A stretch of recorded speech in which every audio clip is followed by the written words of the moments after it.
राज्यमाता गोमाता संवाद यात्रेच्या समारोप कार्यक्रमामध्ये मंचावर उपस्थित असलेले आमचे सहकारी श्री आशिष जयस्वालजी, पंकज भोयरजी,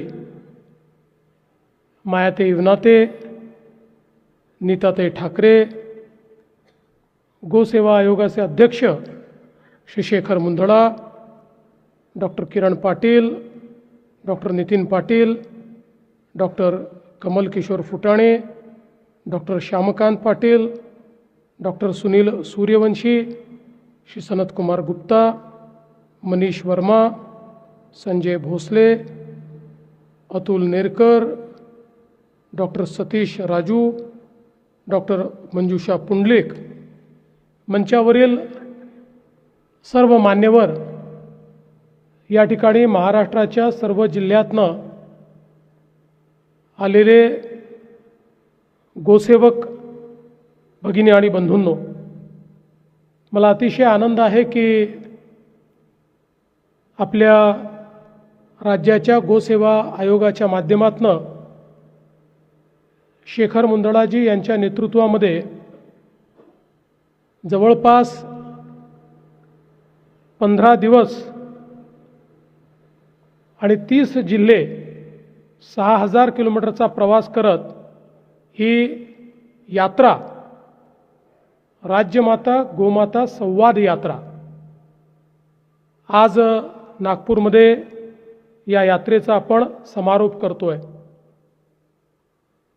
खरं म्हणजे महाराष्ट्र गोसेवा आयोग आपण स्थापन केल्यानंतर त्याचे पहिले अध्यक्ष म्हणून मुंदडाजींना आपण त्या ठिकाणी नियुक्त केलं आणि सातत्याने गोसेवेच्या क्षेत्रामध्ये या आयोगाच्या माध्यमातून गोशाळांना कशी मदत करता येईल, गोवंशाचं संवर्धन संरक्षण कसं करता येईल आणि ही संपूर्ण व्यवस्था स्वयंपूर्ण कशी करता येईल या संदर्भात सातत्याने आयोगाच्या माध्यमातून काम चाललेलं आहे आणि महाराष्ट्र शासनाने देखील आयोगाने ज्या ज्या सूचना केल्या त्या सूचनांना अनुरूप अशा पद्धतीने अनेक निर्णय आपण घेतले।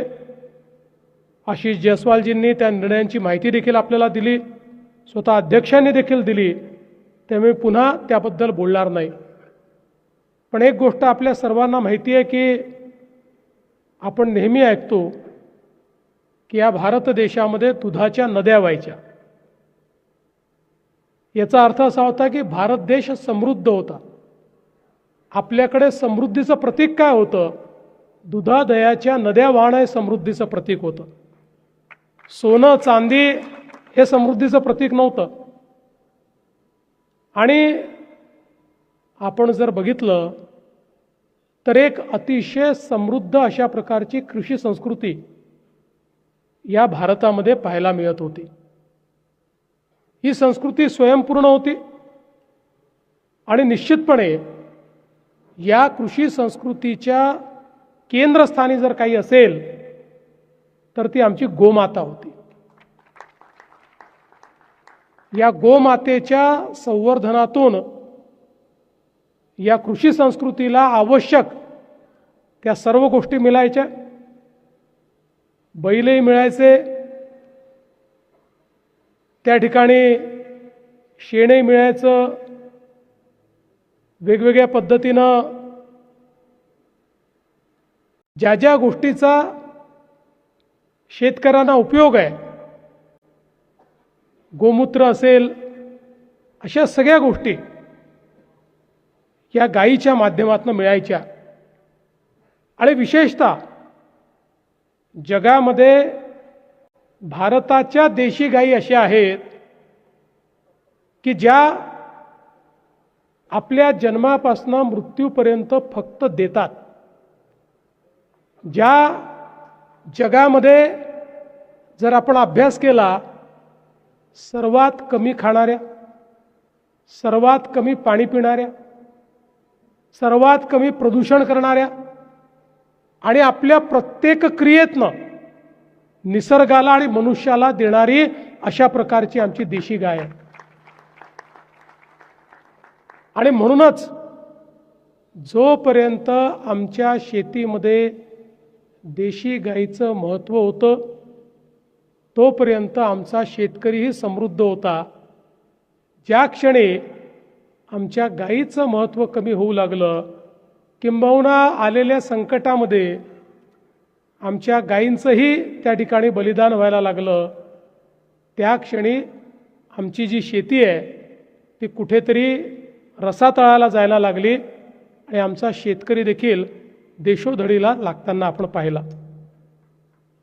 आज आपण पाहू शकतो, मगाशी आशिषजी पण सांगत होते, इतक्या मोठ्या प्रमाणात रासायनिक शेती आपण सुरू केली. उंदळाजींनी सांगितलं, आज एक काळ आपल्याला आवश्यकता होती, आपण स्वयंपूर्ण नव्हतो, त्यामुळे उत्पादकता आणि उत्पादन वाढवणं हीच आपली प्रायोरिटी होती. 100-125 कोटीच्या देशातल्या लोकांना 2 वेळचं अन्न मिळालं पाहिजे, याकरता जे काही तंत्रज्ञान उपलब्ध असेल त्याचा वापर करून आपण शेतीमध्ये त्या ठिकाणी रासायनिक खतं, वेगवेगळ्या प्रकारच्या फवारण्या, वेगवेगळ्या प्रकारचे संकरित बियाणं, अशा अनेक गोष्टी आणल्या. पण नंतर आपल्या सगळ्यांच्याही लक्षात यायला लागलं की आमच्या जमिनीची जी उर्वरा क्षमता आहे ती क्षमता कुठेतरी संपते आहे, किंबहुना आता ती स्थिर झालेली आहे, आता हळूहळू ती खाली जाते आहे. आता जी उत्पादकता कधीतरी या रासायनिक खतांमुळे मिळाली, आता ती उत्पादकताही मिळत नाही.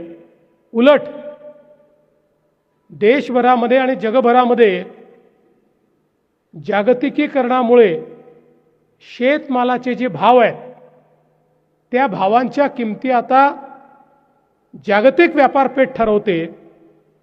पण दुसरीकडे शेती करता जी काही आपली लागत आहे ती मात्र सातत्याने वाढते. वेगवेगळ्या पद्धतीच्या गोष्टी उपयोगात आणून उत्पादन खर्च वाढतोय आणि त्या मनाने किमती मात्र वाढू शकत नाहीत.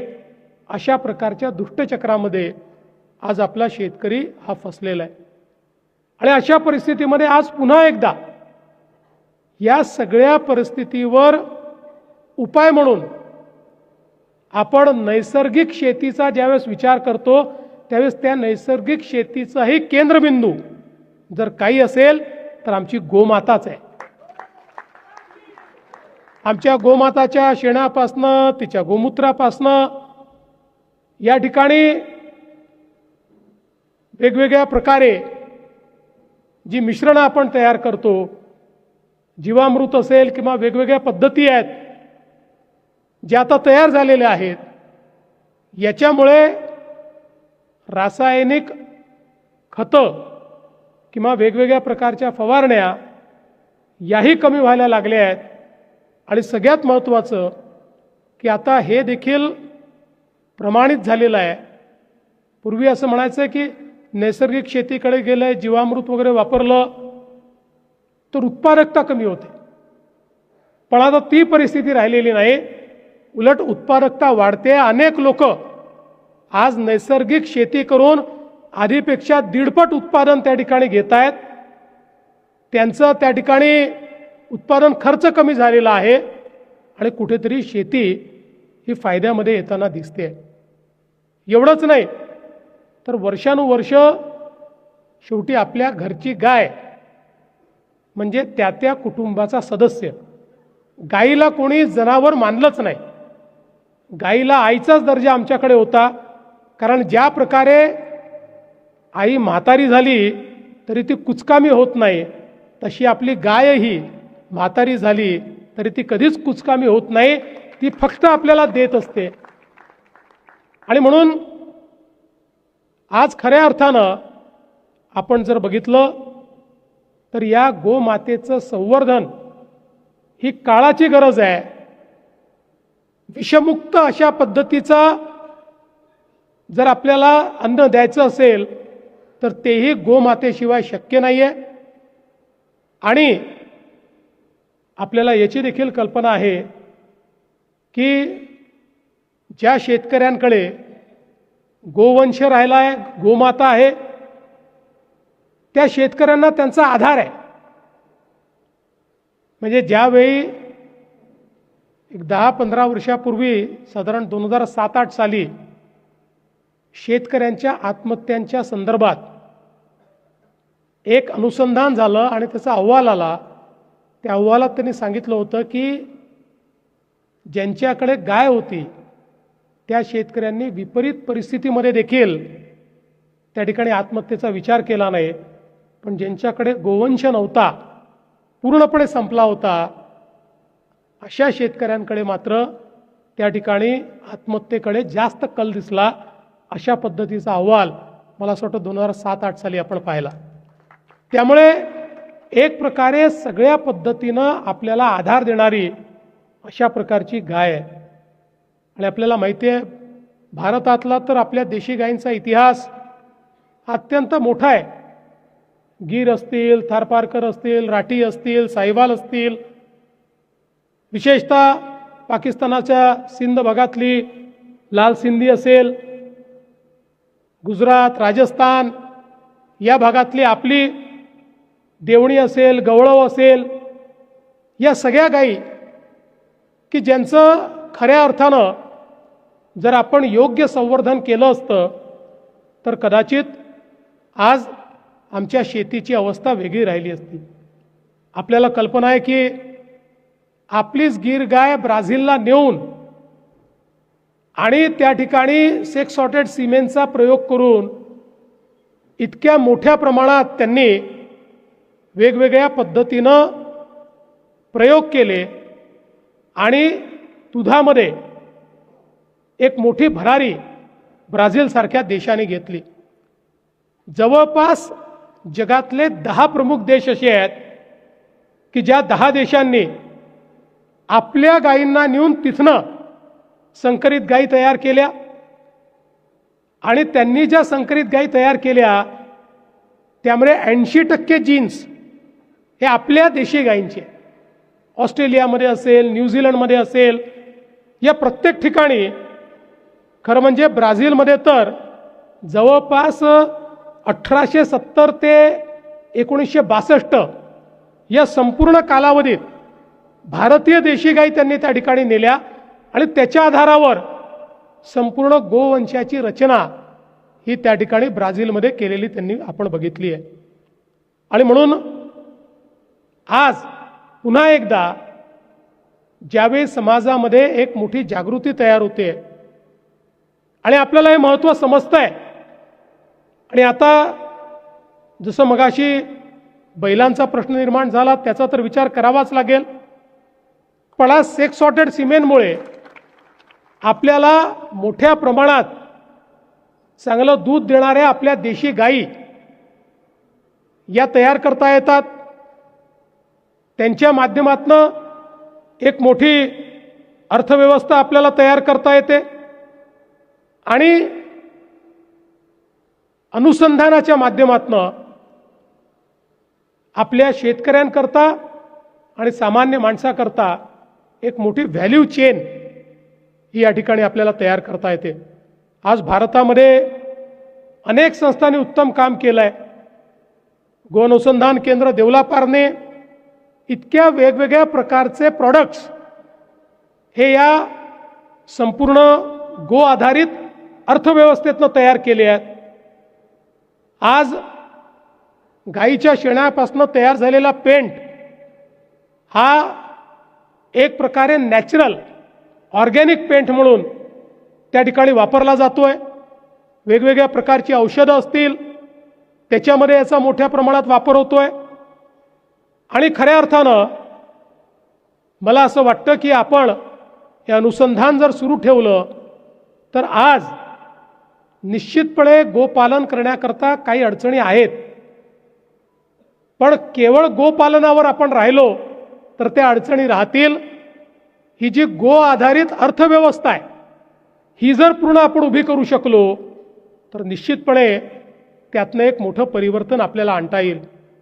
आणि म्हणूनच आत्ता शेखरजी ज्यावेळेस म्हणत होते, आपली अपेक्षा शेखरजी ही आहे की प्रत्येक आपली गोशाळा हे एक असं केंद्र झालं पाहिजे, गोशक्तीचं केंद्र, की ज्या माध्यमातनं केवळ गायींचं संवर्धन संरक्षण नाही तर तिथे अनुसंधान झालं पाहिजे, तिथे प्रॉडक्ट रेंज तयार झाली पाहिजे. तुम्ही गो10 सुरू केलेलं आहे, या गो10च्या माध्यमातनं त्या ठिकाणी त्याचं नीट ब्रँडिंग झालं पाहिजे. आणि मी तुम्हाला आश्वासित करतो, तुम्ही जर हे तयार केलं तर तुमच्या प्रॉडक्ट्सला विकण्याकरता वेगवेगळ्या ठिकाणी अगदी सवलतीच्या किंवा नाममात्र दरामध्ये तुम्हाला स्टॉल्स उपलब्ध करून देणं हे निश्चितपणे त्या ठिकाणी आपण करू. आज खरं तर मला या गोष्टीचा आनंद आहे की आपण खूप मोठ्या प्रमाणात या संपूर्ण महाराष्ट्रामध्ये जागृती करतात. आमचा जो शेतकरी आहे, या शेतकऱ्यांसमोर अनेक संकट आहेत.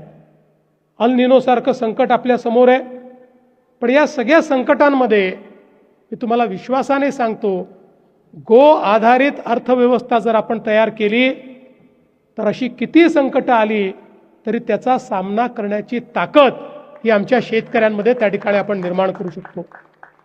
आणि म्हणून मी काही लांबलचक भाषण करणार नाही. तुम्हाला एवढंच सांगतो, महाराष्ट्राचं सरकार गोसेवा आयोगाच्या पाठीशी आणि गोपालकांच्या पाठीशी अत्यंत खंबीरपणे उभा आहे. जे जे निर्णय आहेत ते निर्णय यापूर्वी घेतले आहेत, भविष्यातही आपण अनेक निर्णय घेणार आहोत की ज्या माध्यमातनं गो आधारित अर्थव्यवस्था तयार करण्याकरता, त्याची व्हॅल्यू चेन तयार करण्याकरता मोठ्या प्रमाणात आपल्याला सगळ्यांना बळ मिळेल. आपण जे कार्य या ठिकाणी करतात या कार्याचा वेगाने विस्तार कसा करता येईल.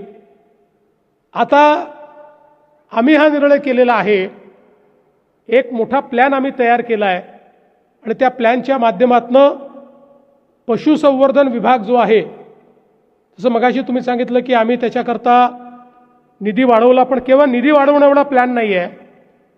तर आता त्या विभागाला केंद्रस्थानी मानून एक मोठी ग्रोथ स्ट्रॅटेजी आम्ही तयार केली आहे. आणि आमचा प्रयत्न हा असणार आहे की याची जी ग्रोथ आहे ती 25% आम्हाला न्यायची आहे. 25% ग्रोथ रेट त्याचा न्यायचा आहे, जेणेकरून शेतकऱ्यांना शेतीपूरक अशी अर्थव्यवस्था आपल्याला प्राप्त करून देता येईल आणि महाराष्ट्राला आपल्याला पशुपालनाच्या माध्यमातनं मोठ्या प्रमाणात समृद्धी आणता येईल.